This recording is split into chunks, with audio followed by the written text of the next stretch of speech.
What triggers your lack of confidence? What triggers it? What makes you trip? What makes you doubt? What makes you wonder if you can do it? Answer's gonna be different for everybody, but I need you to have an answer. And I need you to, if you don't, listen, Shakespeare said it best, to thine own self be true, and then thou canst not be false to any man.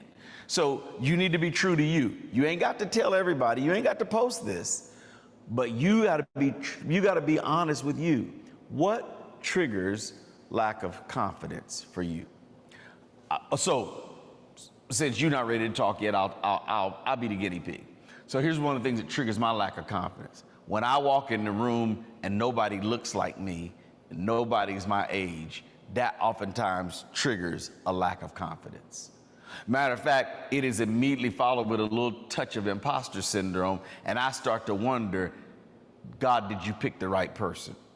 Am I supposed to be in this room? But one of the things that triggers it is when I step into a room and everybody doesn't look like me, everybody's not my age, and everybody appears to be a little smarter than I am. How many of you know that if everybody in the room's got to look like you, be your age, and be at your level of intellect, then you'll never be in a room where you can learn. The only room where you learn is when you walk into a room where there's folk that are different than you. The most dangerous room to ever be in is the room where you're the smartest person in the room. That is the most dangerous room you will ever enter.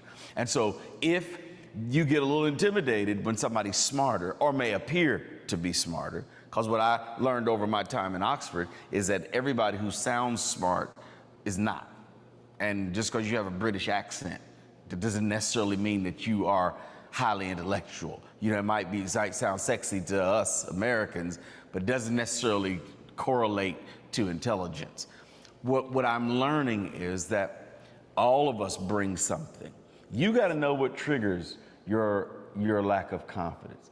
Do the words of other people trigger your lack of confidence? So here's what I've found out. If you find out what your triggers are, you can lock them down. Once you find out what your triggers are, you can lock them down.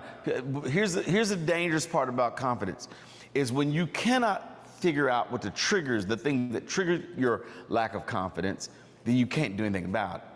But once you know what triggers it, then you not only can do something about it, but you can anticipate it.